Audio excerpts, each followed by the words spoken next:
First, good morning.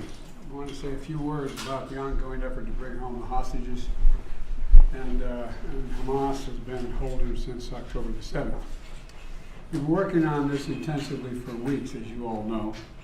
I've spoken recently about it with both the Prime Minister Netanyahu and the Emir Qatar. And my team has been in the region shuttling between capitals. We're now very close. We could bring some of these hostages home very soon, but I don't want to get into the details of things because nothing is done until it's done. And we have more to say, we will, but things are looking good at the moment. Now, we're here today to talk about fentanyl and how we can do more to save American lives. Fentanyl is likely the number one killer of Americans aged 18 to 45. And it's an issue that's hurting families in every state across the nation. And curbing this crisis is something that every American can get behind, Democrat and Republican. That's why tackling this opioid epidemic is part of my unity agenda. We're working intensely to address this threat from every angle that we can pursue. Our administration is taking historic steps to expand access to life-saving public health services and break down long-standing barriers for treatment for substance abuse disorders. We focused on prevention, harm reduction, treatment, and recovery. That's been our focus. But this challenge also has roots outside our borders, outside the borders of the United States. It's a global challenge that demands global action. So we're pursuing strong international coordination to strangle the flow of these deadly drugs, as we are doing with precursor chemical ingredients and pill presses used to produce these drugs. Last week in San Francisco, we made important progress with both China and Mexico to strengthen our efforts to address this scourge. During my meeting with President Xi, we took a critical step of resuming counter-narcotics cooperation between our two countries. It was one of the important things we agreed upon. In 2019, China essentially stopped direct shipments of fentanyl from China to the United States. But in the years since, the drug trade has evolved. It's moved from finished fentanyl to fentanyl components, like chemicals and pill presses, that are shipped with few controls from China to the Western Hemisphere. Chemical cartels use these components to manufacture illegal substances and smuggle them into the United States. So the United States is going to seek to work together with China to target the fentanyl components.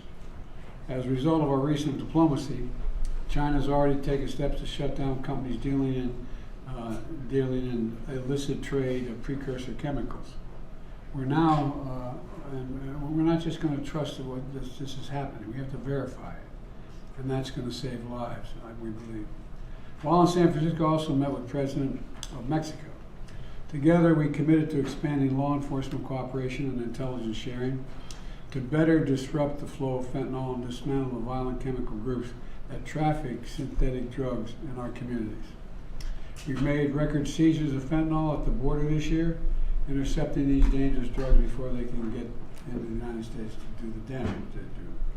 We're working trilaterally with Mexico and Canada to quickly share information on drug trafficking trends and threats, and in July we launched a global coalition to address synthetic drug threats, bringing together more than 100 nations and international organizations to tackle this challenge from every possible angle, preventing illicit drug manufacturing, detecting emerging drug threats, disrupting illicit financial activities, and to enable this deadly trade to continue, and expanding access to evidence-based health services.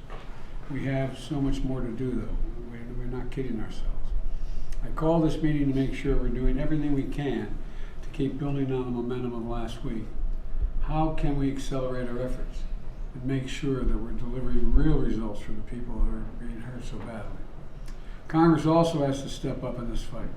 Start by passing my supplemental budget request for national security priorities, including significant resources to help stop the flow of fentanyl into our country, as well as funds to strengthen support services for people struggling with fentanyl impacts.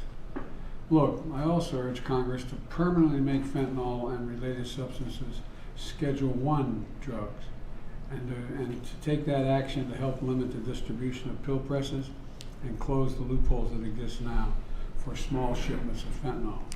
And there are many of those loopholes. As families all across the country gather this week with their loved ones for Thanksgiving, too many are going to face looking at an empty chair for the first time at Thanksgiving, because so many people have died. It's heartbreaking.